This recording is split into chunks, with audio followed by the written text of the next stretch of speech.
comment tu te sens en tant que femme noire? Est-ce que tu trouves vraiment qu'il y a beaucoup d'injustice encore envers les femmes, aussi de racisme encore aujourd'hui en 2017?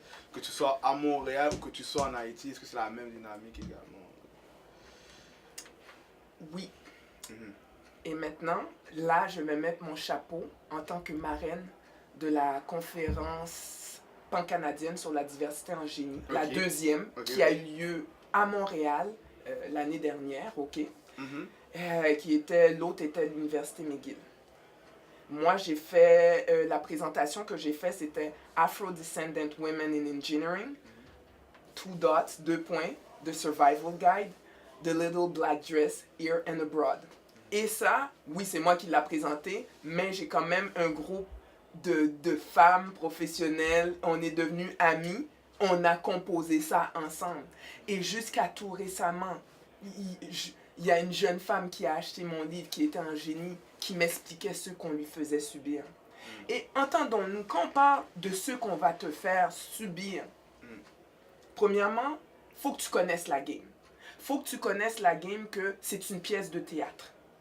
On est tout le monde porte des masques. Le mot personne, ça veut dire quoi? C'est un objet au travers duquel les sons passent. Persona. Perforé pour persona. Donc tout le monde joue sa game. Et toi, tout dépendant, qu'est-ce que tu représentes, qui tu es, les gens vont probablement te rentrer dessus. Les gens vont probablement ne toujours pas croire comment ça, toi, t'es ingénieur, t'es une femme noire. D'où est-ce qu'on va te donner les meilleurs projets? D'où, quand tu étais en réunion, on parle de choses sérieuses, on va tenir compte de ce que tu dis. C'est bien beau l'inclusion, là, le quota, mais ça ne veut pas dire que c'est une réelle inclusion. Tu peux être quelque part, puis tu es une plante verte. J'en ai des tonnes. Où on fait tout en place pour que ton projet ne réussisse pas. C'est des... Je suis pas là pour péter la balloune de personne. Ouais. Moi, je veux juste que vous connaissiez la game. Et dès le début, j'ai été honnête avec toi, Stack. Je t'ai dit, you need to know the game. Va chercher tes compétences, tu vas les chercher à l'école. Tes expériences, va les chercher. À l'externe. Exactement. Et quand c'est fait, do your own thing. Moi, je veux avoir une multitude de micro-entrepreneurs. Et c'est là que les gens vont respecter. Ils vont se respecter l'un l'autre. Voilà. L'injustice en Haïti que tu as vécue, est-ce que vraiment c'était par rapport aux gens, les Haïtiens, ou c'était vraiment les travailleurs? Les expats. Okay. Les expats. Et de là, quand les gens, une personne qui est à l'extérieur voit une dynamique de pouvoir, ben, ils croient qu'ils peuvent se permettre certaines choses. Parce que l'autre agit comme ça avec toi. Je suis une femme relativement forte. C'est sûr que je me suis défendue, je suis capable de répondre. C'est pas un problème. Mais à un moment donné, ça devient comme des micro-blessures. You're bleeding. À un moment donné, tu mets un genou à terre. On est déjà rendu dans le tome 2. Mais, gars, parce que ça, c'est tome 1. Ça, c'est tome 1, tome 2 arrive bientôt. Ouais. Mais, oui. Puis, en même temps, il faut comprendre la situation des gens qui sont locaux. Il y a un tableau très explicite. On dit qu'il y a pas, on dit que les Haïtiens n'ont pas de compétences.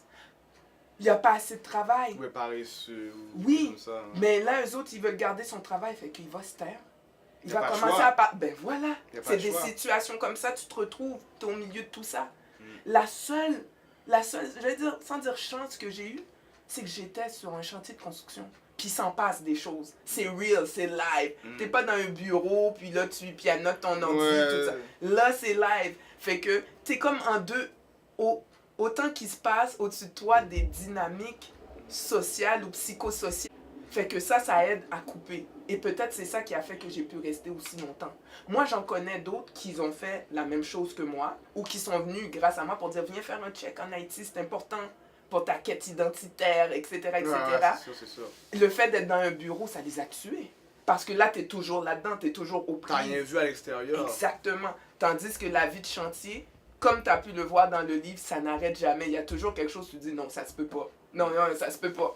Et n'oublions pas, on est sur un dépotoir. Donc, c'est pas juste un petit chantier comme un grand chantier turco, puis on est juste entre nous. Non, il y a d'autres gens qui rentrent, qui doivent, eux autres, ils ont cherché la vie, ils doivent travailler, puis il vient pas les écœurer. Ça, on voyait aussi que la sécurité, des fois, c'était pas... On dirait que les gens s'en foutaient un peu, là, par moment, dans le livre. Là. Ils font qu'est-ce qu'ils veulent, et les gens ne les regardent pas vraiment, ne les surveillent pas.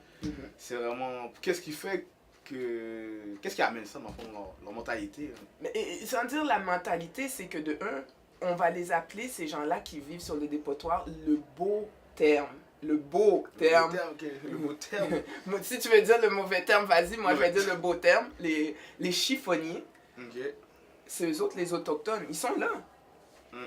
Donc, c'est le chantier de construction, les travailleurs qui viennent sur leur territoire. Donc, il faut respecter ça. Et eux autres, les débris, toi, ce que tu appelles des débris, mais pour eux, ça a une valeur. Ça, c'est les vrais recycleurs. Live, tu sais, avec le hustle real, là, où ça se fait là. Puis, ça va se battre pour des blocs de béton. Ça va se battre pour des blocs de béton, je te dis ça. Donc, est-ce que, quand on parle de sécurité, oui, tu vas sécuriser certaines zones, plus administratives, là où sont situés les équipements lourds et tout, mais le reste, tu peux pas les empêcher d'être là. T'es dans leur tal. Ouais, quels sont les moments qui t'ont le plus marqué dans cette toute expérience en Haïti et tout? C'est... Malgré que j'étais là en très grande adulte, mais je suis revenu solide. Je sais qui je suis. Il n'y a personne qui va me dire quelle est mon identité. Même si des fois, parfois, on peut se retrouver au Québec, t'as beau être né ici, t'as tout fait ici, puis des fois, t'as toujours la sensation. Yo, à part un peu, là. C'est-tu nous et les autres? Puis là, tu vas aller en Haïti, puis il va y avoir encore un peu nous et les autres. Mais ça m'a forgé le caractère. Et ça, il n'y a rien qui peut m'enlever ça. Et surtout, j'ose que j'ai fait honneur aux ancêtres, à mes parents. C'est à eux que je lègue ce livre-là. Aux ancêtres puis la jeunesse. Dès le début, tu as mis le visage de tes parents. Oui. C'est important. Puis j'ai mis le visage de mes parents. Tu sais pourquoi? Parce que les deux sont morts au Québec. Et souvent, on va entendre que « Ah, mais qu'est-ce que les Haïtiens, ils ont fait au Québec? » Hell, man. Mes deux parents sont morts au Québec. Ils ont fait moi. Et ça, c'est pas rien. Tu comprends? Moi, je participe à la société québécoise et je l'ai fait pas seulement par ce livre-là, mais par bien des moyens, professionnellement, sportifs. J'ai représenté Montréal et le Québec partout dans le monde.